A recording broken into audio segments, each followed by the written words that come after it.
Ladies and gentlemen, please welcome to the stage our panelists, Rick Lowe, Claudia Guerra, and Mike Poe, and our moderator, Susan West Montgomery.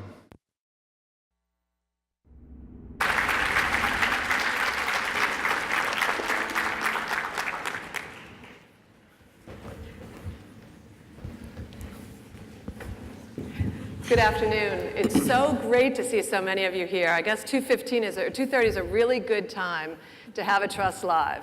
So welcome to the first TrustLive of 2016 here in Houston, Texas.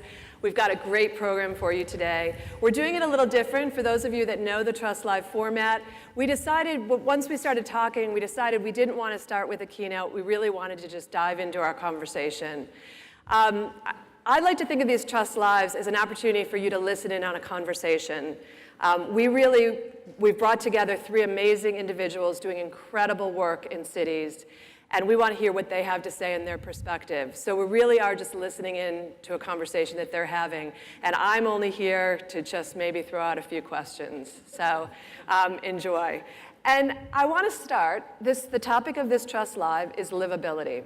And that means many different things to many different people. And each of these individuals has thought about what livability means in the communities that they're working in. So I really want to start by just asking them, what does livability mean to you? I'll start with you, Rick. Oh, okay. Well, most of the work that I do is in lower income communities. And so, you know, livability it has to start with affordability. So that's kind of a number one, baseline.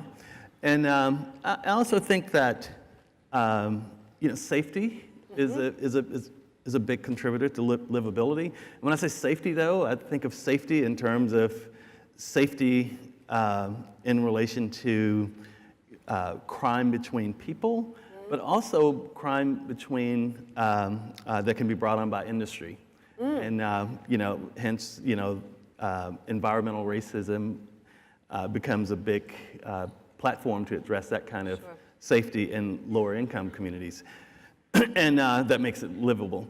And then I think the other thing I think about is the issue of transportation, and how challenging oftentimes it is for folks in low-income communities that choose to live in traditional historic neighborhoods. There's so little investment in those neighborhoods, and so transportation becomes a big issue. So those are three things I think that are Cool. that are kind of tops. When you said livability, I thought of, or when you said about transportation, sort of access. Yeah, access to transportation. Yep. Yeah. Access to opportunity that transportation provides. It's great. Claudia?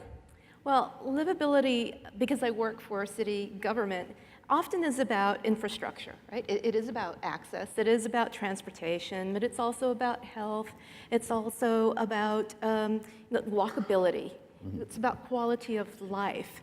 But my charge is to take that a little bit further and really investigate what the spirit of place is. Because that's really what enlivens the place, that's what gives it life. And the spirit of place is often connected or created by people. So investigating what the spirit of the people is extremely important to really draw out what makes this community thrive. And so a lot of the work that I do really focuses on talking to people and getting their memories and their connections to place to find out what livability means to them. Right. I hadn't thought of enliven has live and livability in it. So those words are absolutely connected. So enliven a place through livability. Mike?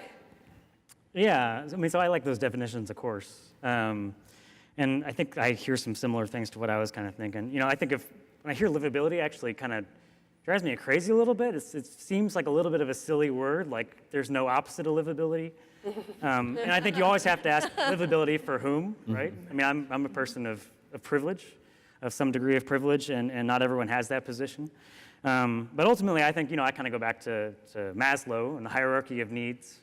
You need an opportunity to make a living and a lovable place to rest your head and, safety and solace and some degree of comfort. Yeah, I think that's probably how I do it. I'm wondering if, obviously this is a preservation conference and all of your work intersects with preservation. What is the contribution that preservation makes, and I won't say preservation, I'll say the reuse of historic buildings. What is the contribution it makes to livability in the communities you work in? Whoever wants to answer that one first, so I don't have to always go in order. Although if you got something. I'll break the order, though. Okay. Just and punt it over. Yeah. Well, I think the way I would approach that question is that buildings reflect, the built environment reflects people. It reflects the culture. So when we think about historic preservation, we are, of course, talking about structures, but it's really what happens in that structure and who uses that structure. So I think historic preservation has a lot to contribute to make sure that this isn't just about architecture. It isn't just the bricks and mortar. Right. Go ahead, Ray, please. Okay, well, I think that I completely agree with Claudia, and I always think of the thing that's interesting about preservation to me and buildings is, well, let me just go back and say I've always been a little hesitant to call myself a preservationist because I don't necessarily think of preservation as necessarily an end only. I think of it as a strategy, and I think so there are ways that we can look at buildings and history as strategies through which we could do the things that I'm interested in doing, which is building community. Right. And I think, when we start thinking about history in general and buildings and more narrowly, those are things that we can talk about and we can use them and we can elevate them in ways that help build communities and build capacity, build the spirit of people that can help kind of explain what a place is. Wow. Yeah, just to jump in. So, I mean, I didn't come from a preservation background. I actually have been more interested, I'm a young guy still, but interested in kind of communities that work for all kinds of people, how different people can mix together, how policy influences the sort of identity of a neighborhood or a place. When I was an undergrad at Texas A&M University, I actually went down to the Texas-Mexico border, a town called Nuevo Progreso, and saw what's called auto construction in some countries. Basically, neighbors helping each other add on to houses as new babies were born, and thinking about how the building codes in a lot of major modern cities don't really allow for that kind of a thing. And then since I've gone on to Los Angeles, Skid Row, and Seattle, and Miami, and now come to preservation, sort of understanding through some research we've done that old buildings contribute to local living economies, to affordable housing, that kind of thing. So I totally with you. I mean, I consider myself a preservationist. I work for the National Trust and the Preservation Green Lab, and this is a preservation conference, of course. But I think preservation as a strategy is the right way to put it. Great, it's a great way of thinking about it. Well, and I want to take a time, I mean, you all are probably like, what do these people do? Well, we want to take a minute now to really have them tell you a little bit about the work that they're engaged in and why, maybe give you a sense of why we invited them here today. And I'm going to start with Rick. Okay, well, as I said, I didn't start out as a preservationist. It wasn't, something that I thought that I needed to do until I was engaged in the 3rd Ward in Houston, which is a historically African-American community. And there was a tour group that community leaders had organized with city and county officials to go through the 3rd Ward and identify dangerous places that needed to be torn down. And because of all the crime attached to those buildings at the time, because there was a lot of disinvestment, or there was huge disinvestment there. And they identified all these places as dangerous places that needed to be torn down. And I saw these little shotgun houses and just kind of thought, I mean, there was something about them that spoke to me. And I went back and I found that this artist, John Biggers, had been highlighting shotgun houses for a long time and talking about the history and the value of them to the African American experience, and Right. talking about the origin of the shotgun house, going all the way back to West Africa and moving to the U.S. with the slave trade, and he talked about how architecturally they were important, but also how they nurtured community in different ways, and the vibrancy of community that could happen in these houses that are so close together with the porches lined up and the little courtyards and stuff in the back. And so, I kind of came up with this idea of creating what I call, well, first of all, John Biggers did a lot of paintings about them, and I came up with this idea of kind of using these houses to create a living John Biggers painting. And that was the beginning of me understanding the real power of history and the historic nature of architecture, because I didn't really know the real power of the symbol of the shotgun house as a form. But once I started talking to people about this, it was like people were coming from all the walks of life that had interest in how these houses could actually come to life and reflect a particular kind of culture. And so we started with that little 22 shotgun houses, building both kind of a public place but also private neighborhood, with using some of the houses as places where we have artists that come and do art projects to help us think about the community and explore it in different ways. Some of them are used for education purposes. Then there were some that used for transitional housing for single mothers. So this all started back in 1993. And starting modestly with those 22 little houses on a block and a half, and looking forward now,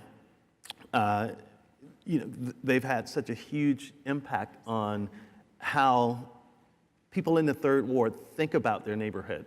And I think the shotgun house, even though, we have to look at different forms of how to express that, but it kind of encapsulates that kind of spirit that you were talking about of what it really means to be in a place. And most people that are connected to Third Ward can find that spirit connected to these houses. Absolutely. Wow. Power of the shotgun, right? Yeah. Very, very interesting. And I just want to do one follow-up. So you did these 22. Where do you see it going from here? That place is an incredible place. And those of you that have maybe gone on the tour, what?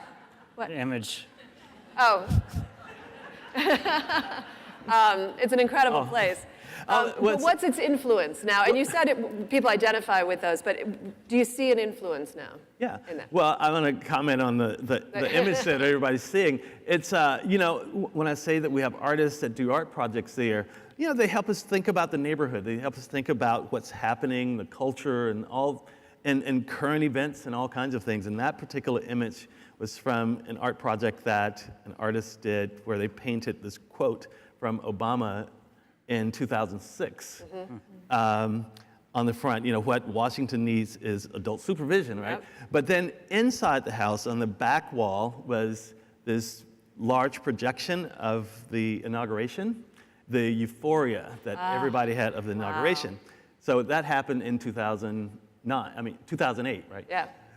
And then there was a smaller television there with an interview or a question from a woman who was at a town hall meeting, was challenging Obama, an African-American woman, asking him, if his presidency meant that it was going to be continued struggle for black people. And so it was like these 2-year intervals, of Obama's, president. But anyway, so, but that's one of the ways that these houses kind of help us, speak and understand, the community that we live in.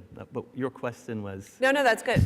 My question. Well, now I've forgotten my question. I actually do want to say one funny thing, that when we visited Project Row House, there was there was a crime tape, and the step was knocked over, and it looked like it was a piece of a car.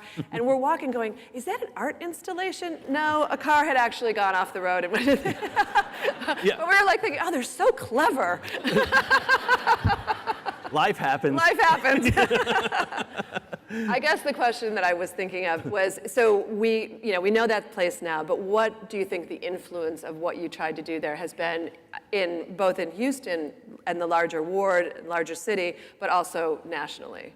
Well, I think I think what the shotgun house and shotgun communities represent in general is that the interdependence of people, right? And I think, over the last, 50 plus years, we've just been moving so rapidly toward this idea of independence, that, you can have your home with you could drive your car into the house, into the garage. And so it's like, basically Yeah. you're bringing everything, and you never have to really know who your neighbors are, and that's fine for a certain segment of the population. But there are other people that need their neighbors. There's a different kind of thing there that they need, and I think that the shotgun house speaks to that, and I think it speaks to how people are starting to think about building. How we build for the future. I mean, you can build for independence on some level, but it's no need to turn completely away from building in ways where the street means something, Right. where there's public space means something for people, and that's kind of what the shotgun house represents. And the alternative, not directly, but the alternative of independence is connection, Yeah, which is what absolutely. your work talks about. Well, that's a great segue to Claudia's work. And I have been sort of watching and reading a lot of the work that Claudia's been doing. And I think it's sort of a nice follow-on because she talks about it as cultural mapping. And actually, Claudia told us that she wishes she had a better name. So if someone actually comes up with a better name today, we'll give you a prize or something. But this work in communities and this work in place, and so I'm going to ask you to talk a little bit about. Sure. So cultural mapping is the name of the work that we actually do. And yes, I'd like something snappy, something fun. We've got to come up with a fun name for the project itself. Some background, I'm the cultural historian for the city of San Antonio. I've been that for just a little over 2 years. A year into my term, the city received an inscription from the from UNESCO for World Heritage for our missions. And as we began to talk about this area and what we needed to do to protect it, we understood that understanding the intangible heritage was extremely important, as well as documenting the tangible. And as I said before, sometimes a building may not have architectural significance, but what happens in that building may be very significant. So we recognized very quickly that we might not be able to look at something or look at a photograph of something and really know if this place was important. And the only way to do that was to talk to people. And so despite the title of my job, historian, really it's not about technical academic research, it's about community engagement. So one of the things that we've been doing is conducting oral histories with people who are connected to the missions. And really connected means anything. You might have been a visitor there once. You might be descended from people who actually helped build the missions because they do still live in the area. But it runs the gamut. We don't turn anyone away. And so what we've been finding are these just wonderful stories about not just the missions, but the environment around the missions. So we talked to, in this case, what's on the screen is a family that no longer lives in San Antonio, but their grandmother grew up on a farm near one of the missions. And she's still alive, and they still talk to her about those stories. So they came in and they gave me a little oral history, and they're kind of free-ranging. We talk, I let them lead this, and they can talk about whatever they want, and when we hit upon something that's interesting, I might pull on that a little bit more. The one thing that I ask everyone to do, however, is to draw a map, because what we're trying to do is take that intangible and make it tangible. So I like to say we turn something intangible into something that everyone can understand. And maps are really important because they don't only tell us where we are, they really can tell us who we are as well. So the maps are drawn, and they're all hand-drawn. You can see just very, no one says no, no one's afraid to draw, which is wonderful. And then they write some of the story on that map. So it goes in addition to the videotape of the oral histories that I take. The other way we do some mapping is when we have community meetings, we will have, as you see on the screen right now, I take a historic map of San Antonio and we alter it by adding stories from people. So this is a map that lists a lot of people who were influential in San Antonio at the turn of the 19th century. And so we've removed all of those names and invited people to come and put the names of their families. So we're identifying people that we may not have heard of before. So when we talk about livability, I think what the result is people feel engaged. They feel like their story is being told. And so then this is not just the only effort, it's an integrated approach because some of the traditional tools that a city might use are also happening. So at these community meetings, they're not just giving me the oral histories or their stories, they're also talking about land use. They're also talking about economic development. So what we're doing is collaborating with different city departments and being able to pull a full story together.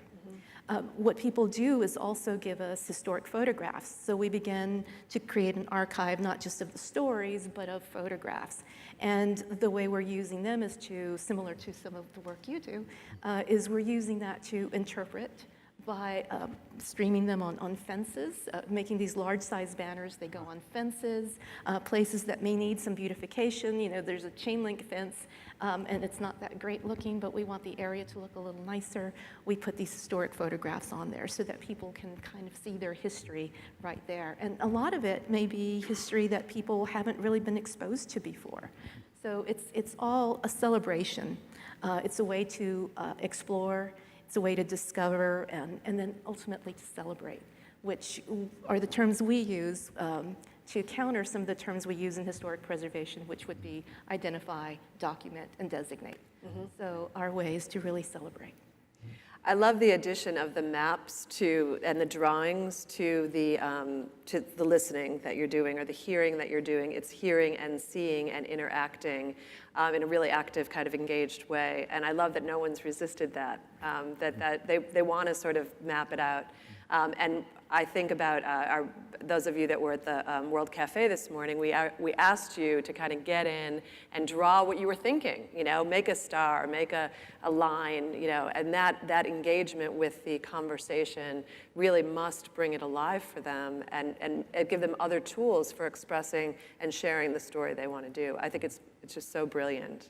Well, and like many people, anyone who does oral history probably has heard this before, but everybody says, no one's ever asked me my story before. Right. So it's really an opportunity to feel heard. Yeah, it's great.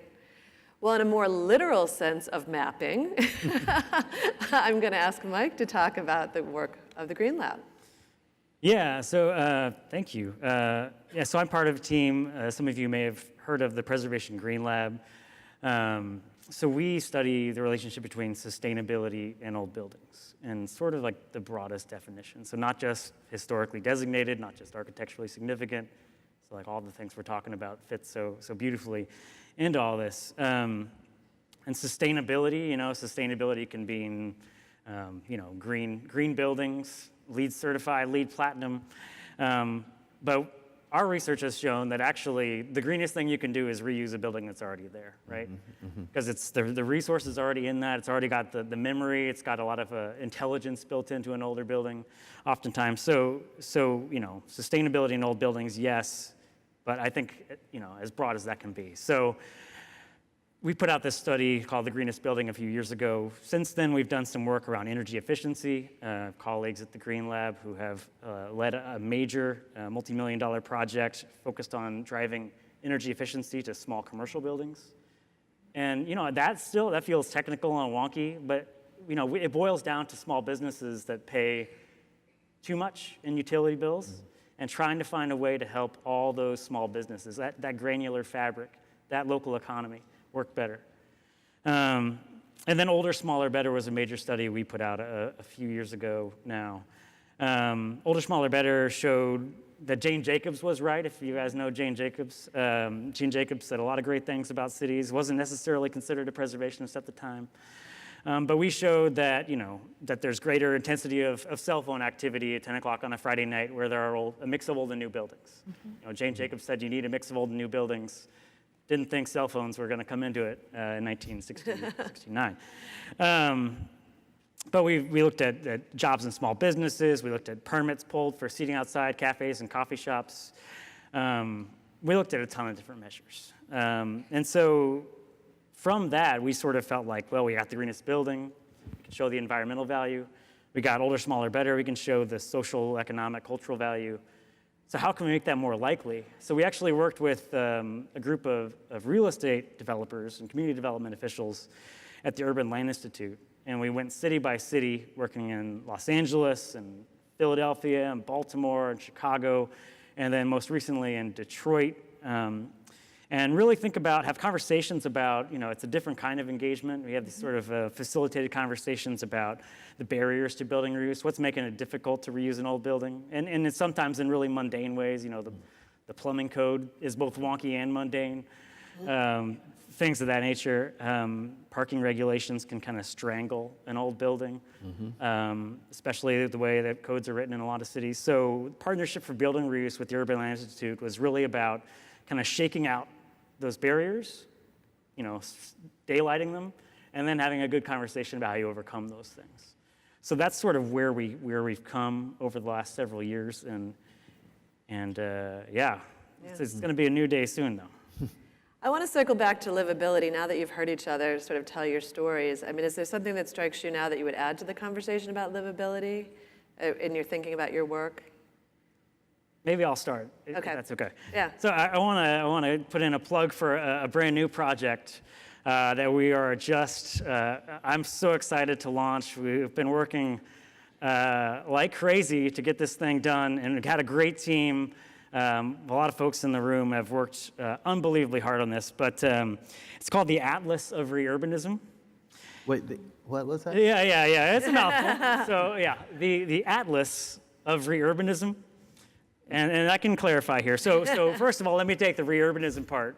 So the National Trust is now thinking much more broadly about the challenges and the opportunities facing cities. Of course, cities are growing all the time. Population of cities is exploding around the world, across the country.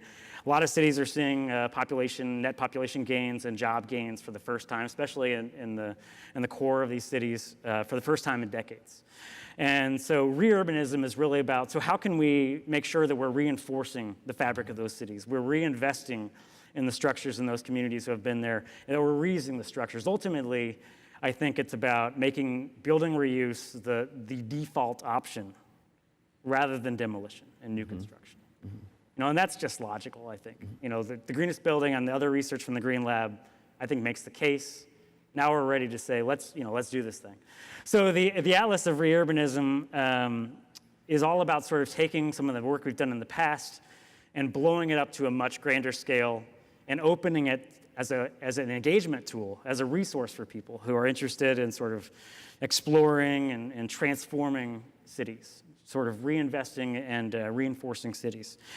So whereas in Older, Smaller, Better, we looked at 3 cities, whereas in the Partnership for Building Reuse worked in 5 cities, this takes it to 50 cities across the country, from Anchorage to Fort Lauderdale and Miami and Portland, Maine to LA and Honolulu, actually. I really wanted to get those corners. And with Older, Smaller, Better, we could say, there was more jobs in high character score areas, and I can talk about that, but areas with older, smaller buildings and a mix of old and new buildings in these cities. But now we can say, there's 40 million people living in 50 cities across the country. 24 million of those people live in these areas, including like 12.5 million people of color. It's far more than in the areas that have large new buildings. There are more jobs in small businesses across all 50 cities as a percentage, not just 1, not 2. There's greater population density. There's greater density of housing units in all 50 cities. There is higher percentages and greater counts of women and minority-owned businesses in 48 of the 50 cities in the Atlas. And so, that's some of the magnitude. Kind of, this thing is huge. This thing has been a ton of work. So thank you for those of you who have been talking about it with me. It's been a long time coming. But now it's here, but it can be leveraged to understand cities on our own. You can go to the website atlasofreurbanism.com.org, and you can type in your address. We're actually rolling out the cities. There's only 5 right now: New York, Los Angeles, Chicago, Philly, Houston, 5 largest cities in the country. But you can go online, you can type in your address, and you can see how your area kind of performs. And I hope that it's a tool that that people will understand and that's useful for a variety of purposes.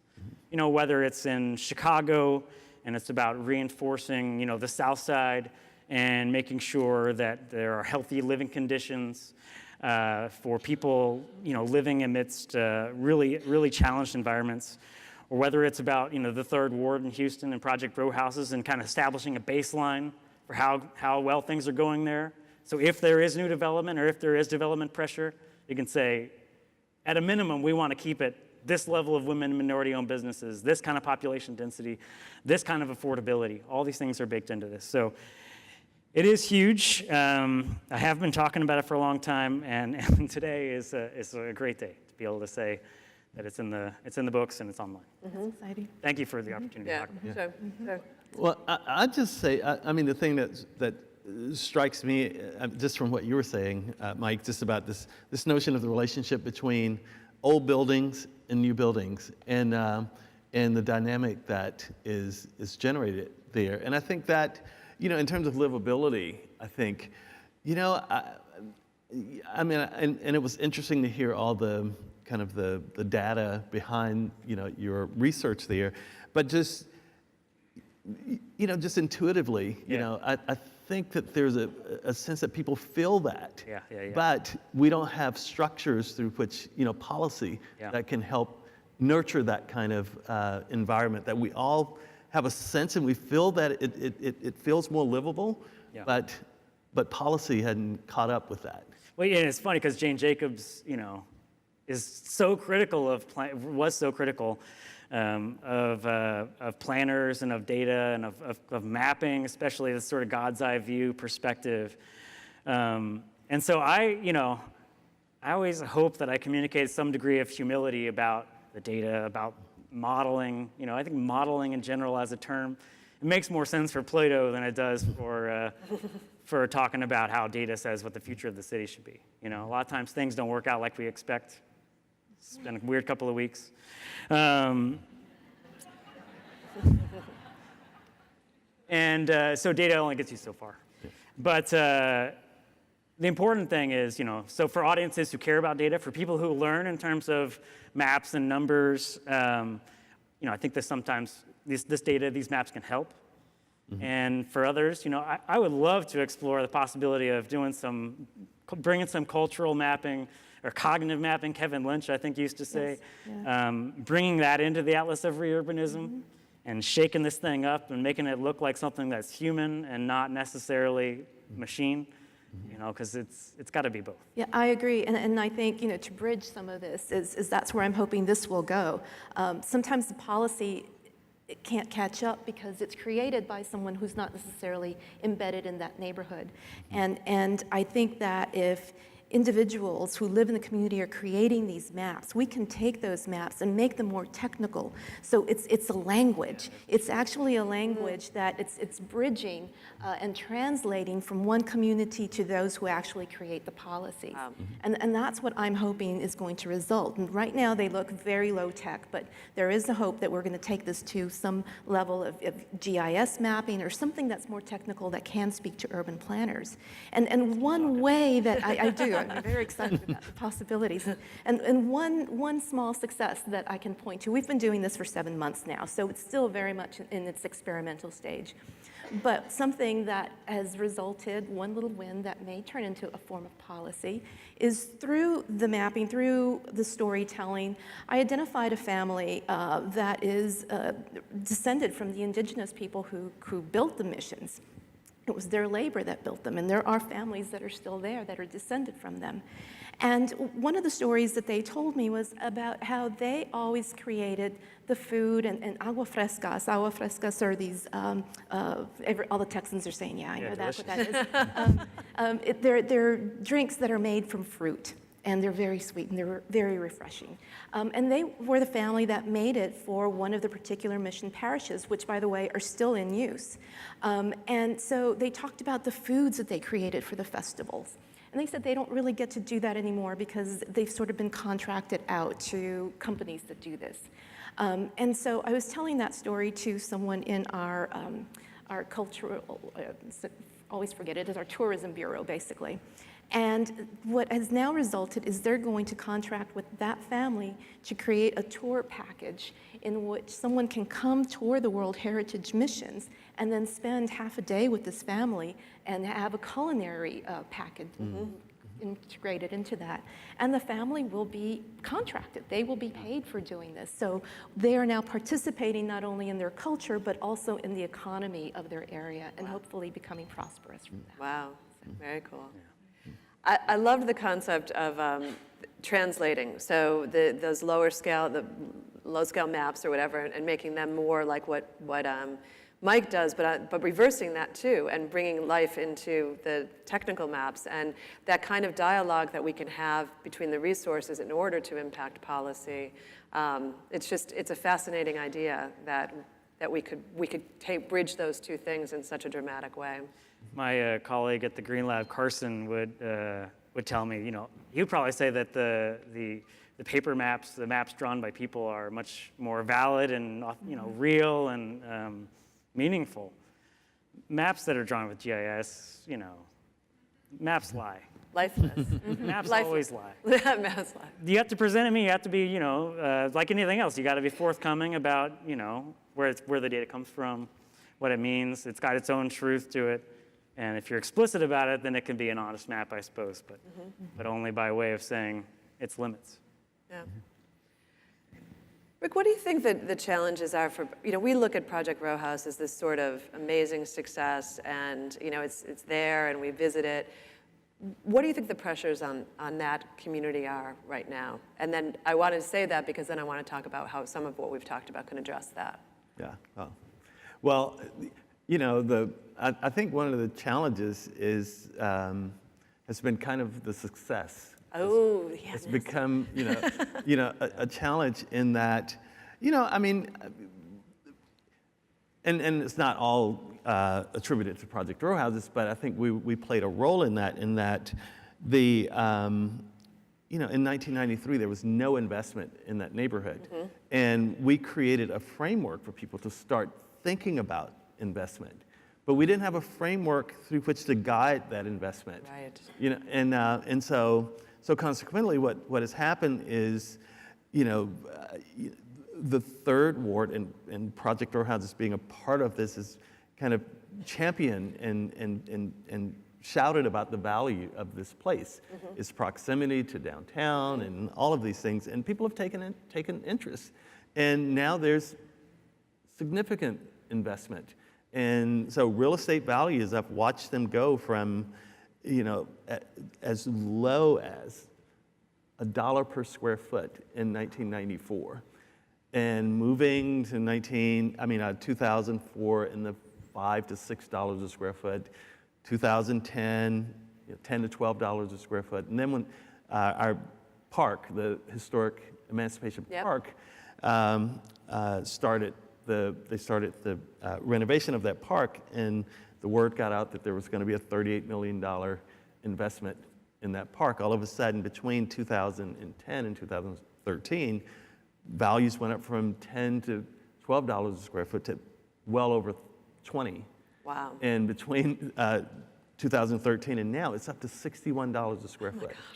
So it's just, so it's created a condition now that makes it really, really hard for our goal, which is to expand and continue to expand, preserving many of the buildings that really give the neighborhood its character.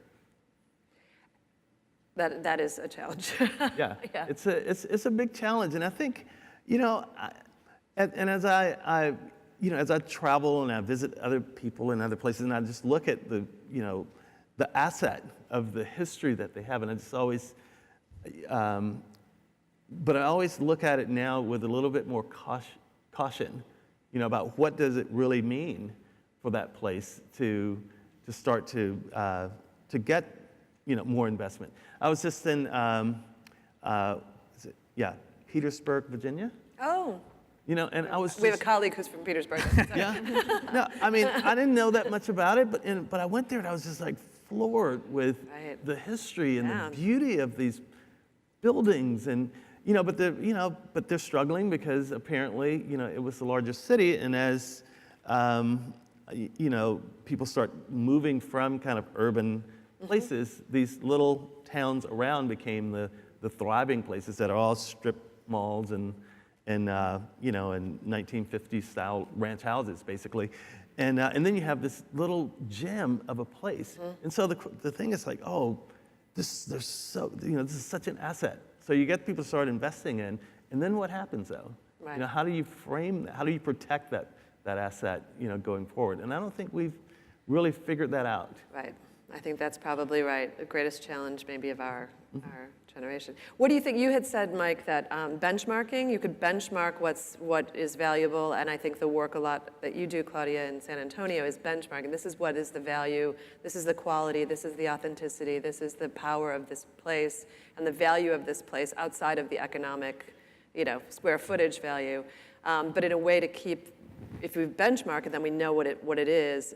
But then what do we do? Yeah. I mean, I'm not saying you have an answer for that, but I'm putting it out there. Well, I mean, I think that, in instances where the community is organized and feels like they're a unit, I think you can petition. There are, design review boards in Seattle, where I live now. There are instances like that, public participation, public engagement of some sort whenever there's, especially major new development projects. And you can sort of, communities can stand in the way, and they can say, it really needs to be better. There are community benefits agreements. It's not new anymore, I guess. It's probably been around for much longer than I realized. But whenever there's a major development, sort of you can try and hold the developers' feet to the fire a little bit and say, we're happy to have you, maybe, but you gotta play by our, we gotta have a conversation first. And so I think the Atlas could offer some ground there. I think the challenges are, so that's a challenge. There's a challenge there in of itself, even if you're organized. It's David and Goliath a little bit in some cases, or Jane and Robert. But in other cases, if there are renters, have a lot less power than a property owner. You could always sell out. The property owner can sell the building. Or if the community doesn't speak the majority language, or however you want to say it, of the country, that's going to be a sort of disempowerment. So I hope that it gets the conversation. So I hope that it might be a useful tool. I think that it can be, but it only gets you so far. That's for sure. And I think preservation is obviously not just about the buildings. It's about the people. It's about the community. The buildings give character. The character score the Green Lab put together is about the buildings, but it's the people that live there, right? So so that's what always happens when, the neighborhood, the coolness or the greatness of a place can kind of eat itself. Yeah. Well, I'd actually like to ask that question about San Antonio with the designation of the World Heritage Site and the work that you're doing so proactively in that community now. What do you see the challenges there to livability and continuity? It's keeping people in place. It's making sure that the rest of the generations of the people who are there now continue to live in that place. And so it is a challenge. And what it means coming up with something new, something innovative, I think. Some of the things that we've been able to do so far is that realize zoning can be a friend. So making sure that the correct zoning is in place, making sure that land use is correct through some of the workshops, not just the intangible heritage mapping that I do, but those same workshops have looked at maps and have looked at land use, and people have been able to say, I'd be okay if a development happened right here, but I certainly wouldn't want it right here. And so then we've been working to be able to change land use and zoning so that it matches what the community wants. Also understanding that we do have a charge to protect the outstanding universal value, which is very much connected to the people and the culture. So far we've been fairly successful. I think we have 11 or 14 land use amendments that are going to be proposed in the new year to our city council. So it's a step towards that. But beyond that, I do think that there are other things. There are incentives, bringing in the right developers, bringing in incentives to help the people who live there create their own economy. So it goes beyond the development as well. It's all very integrated. Yeah, I'm always thinking about how the great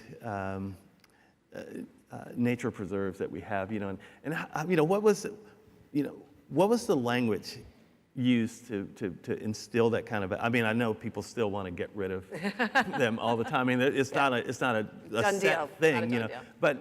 But to be able to get our society to a point that it feels like, there's certain places, natural environments that are worth protecting, that you don't think of their value in terms of economic, not Sure. In an exploitative way. You may think of it how it contributes broadly economically to a place, but I'm always just thinking about where did that movement come from and how did it come about? And I talked to colleagues that are designers because they have similar issues about the quality of design. And how do you instill a sense of value in quality design? And similarly with preservation, how do we articulate the value so that we can potentially have this way of thinking about certain places as having a value that is beyond, the simple economic returns. It's interesting that you brought up the natural. Stephanie, who our president and CEO, who came sort of out of the environmental side of the equation, has often said about, cities are ecosystems for humans. Mm-hmm. And this is precious and it's threatened. And what would we have done in a natural environment? We put in place ways to protect it, which I think it feeds right into what you're saying. That value, it is so much beyond the economic value, and we've never gotten good at assigning a value beyond the monetary value. Yep. But maybe the Atlas is attempting to try to do a little bit of that. And maybe the mapping that you're doing is attempting to do a little bit of that. Mm-hmm. That's why we got to keep talking. Yeah, we got to keep talking. I think these are huge problems, and I don't know if the Atlas is going to save the day entirely, but I'll get everyone. But it is a way to quantify. It is a way to visualize. Yeah. It is a way to hear and see and touch something beyond the square foot, the dollar economic value. Right.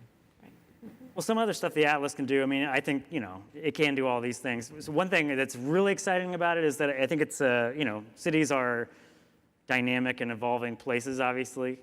Neighborhoods are dynamic and evolving places. And my goal, and I think the team's goal, is for the Atlas to be a dynamic and evolving tool. So, we're going to roll out these additional maps, yes. But I think what's going to be really exciting and interesting is starting to do things like working with, Claudia and cultural mapping, and start to have people's stories engaged with some of this, or start to link up with other information that's outside. We were having a good conversation this morning at breakfast, colleagues and I, about possibly linking to the nomination forms, however old they are, from the National Park Service for landmarks. It seems like a relatively easy thing from a technical side, but sometimes I get in trouble saying things like that. But we can also do things like add new analysis. So sea level rise. What number of buildings built before 1920 are threatened by the most modest of climate change projections? I don't know the answer right now, and I don't know if anyone really does. But this could start to tell us some things like that and give us a better best guess, than I think what we've had so far. Or if you put what's the photovoltaic, the solar potential of all the historic districts across the country. What would that look like? Or what's the development potential of all the surface parking lots, everyone's favorite thing? What if we built on all those surface parking lots and we invested in transit? Would that create a more sort of dynamic and interesting and equitable city? I think so. Yeah. And hopefully this thing will start to give us some of that too. Well, and it's really, when you start talking, the data that you're coming up with and the approach that you're talking about is all connected to this idea of what you're calling reurbanization, and I think that's our opportunity. I think it's the opportunity in that, people are moving back to cities because there's something they know. Of course, it's for some, it's closer proximity to maybe the work centers and that kind of stuff. But for others, it is this idea of wanting to be a part of something else that has, some added layers to the aspect of life. And I've been seeing that through just, I mean, it's always interesting. I sit and I play dominoes at Project Roadhouses on Wednesdays and Saturdays. Anybody's invited if they want to come by. But you know, I sit there and I do that so I can just hear what's happening in the neighborhood. And it's always interesting. Like, you know, just this past Saturday, there was a group of people that just showed up and they said, oh, we just moved to the neighborhood and we live in these townhouses, you know, near Emancipation Park. And we're just trying to figure out the neighborhood. We want to know about the history of it and all this stuff. And there's a sense that people are curious about it, you know, and we just have to figure out how to really tie that interest into the broader development of the city and folding it into policy. Because, I mean, I was amazed at how knowledgeable they were about Emancipation Park. You know, these are people that have just moved to the neighborhood, but they had a sense of wanting to know that history and to be able to connect to it. In fact, they're having an event next week around an introduction of new neighbors to Emancipation Park. Yeah, great. But I mean, it's so nice to hear that in a positive light. I mean, I feel, you know, maybe it's living in Seattle and I don't know, maybe it's still graduate school friends talking to me on Facebook or something, but you know, gentrification is a real thing. You know, displacement is a real thing. And reurbanism has to be about more than just back to the city or the great inversion or, you know, the various names. Because I think all that is generally good. And I'm just so glad to hear you put this in a positive light. You know, so often it's positioned as purely negative and you know, there's a knee-jerk reaction when you hear someone say, well, gentrification can be good. You sort of start to say, you know, it depends on your understanding.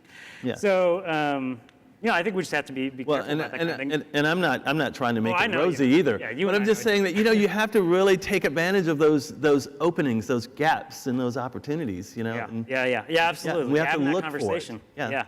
Yeah, and the fact that there's a meaningful history and a culture, and that people want to be a part of that. You know, that's the important thing. And then the challenge is, you know, you can never pull up the drawbridge.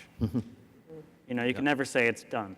So you just gotta, I don't know, we still haven't found a great way to say, you know, I think preservation has to be part of it. Historic preservation has to be part of it. Cultural mapping has to be part of it. But you have to make this sort of appreciation visible, apparent, and recognize the folks who have been there for a long time. And, you know, it's not an inalienable right to live in the same place as the Constitution defines it. You know, but we could go there. Well, you know, we could have that conversation, and I think that'd be really interesting and probably really great. Yeah. Sorry. Yeah, I'm talking. Yeah. Okay.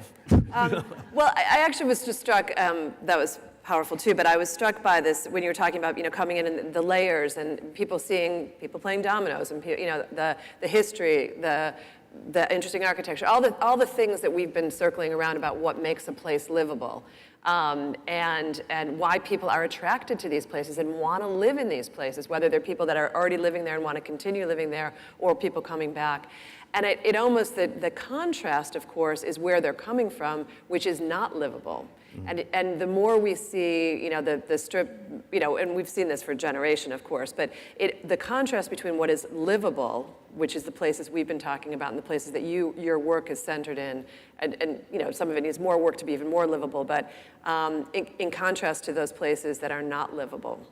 And that maybe someday will be our interest, but right now we're focusing on these more urban, more historic places. But I guess maybe we should also explore, and I don't mean to go there now, maybe that's TrustLive next year, but what is unlivable? What makes a place unlivable? Lack of security, conflict, not that kind of easy, let's talk, let's come together. Imagine if it had been a different reaction. What are you doing here? Why are you here? So it would be an interesting thing to explore the flip side. But we're going to end on the positive. Well, no, go. On the livable. No, well, talking about I'll give you an intro then for the unlivable. Okay. An example of that. You know, I just remember very clearly, like when after Hurricane Katrina happened, you know, all the people that were displaced from New Orleans were here in Houston, and the mayor, you know, stepped up and invest in all these kind of large apartment complexes in the outskirts of town to be able to house people as temporary housing, basically. And it was just interesting to watch how that happened. Right? So people were kind of, I mean, of course it wasn't livable and, you know, kind of cooped up in the Astrodome and these kinds of places. Right. And so when they moved them to these apartment complexes, you know, it seemed like, oh, well, that's a nicer, livable situation. Sure. But after months, it became very clearly that that was not livable because there was transportation was terrible. There were no opportunities for people in terms of, you know, engaging in terms of workforce and all. Yeah. You know, so it was, you know, and I think that if you look at those kinds of developments, you will see, you can find the definition of unlivable. Right. Yeah. Great. Well, I'll ask each of you if you have one more thing you'd like to share with our audience. Any observation? Any name now? Have we come up with a new name? No name yet. I like cultural mapping. Yeah. Not everything needs to be a fancy brand. Yeah, I do too. Honestly, it doesn't need to be snappy. Yeah. Okay. Yeah. All right. I think that's my. So I didn't talk about how the atlas works and stuff, but we're going to do that tomorrow morning. Yep. I'll mention that. Yep. Yeah. Yeah. I just appreciate the opportunity. Yeah. Likewise, it was good to be able to talk about this you know, talk about what I do in many different ways, but I never had been really thoughtful about what it means to livability. So I appreciate being able to pull that out of it. Yeah. Tomorrow I'll talk about it in terms of democracy. Great. Great. You know, so my last word would be, what's so great about this format and this kind of conversation?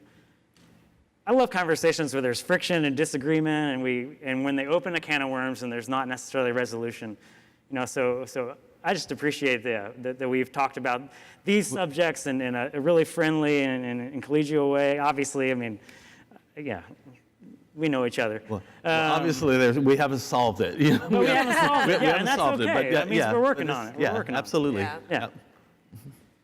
All right. All right. Well, I do want to, we always say with our TrustLive conversations that we want you to continue the conversation. There is Claudia's session tomorrow on democracy. And also, Mike and his colleagues will actually be doing a deeper dive into what the Atlas means. And that session is called Understanding Your City with the Urban Atlas. So I encourage you to participate in these and other sessions this afternoon and tomorrow morning. And I just want to please join me in thanking our wonderful, wonderful TrustLive participants. Very nice.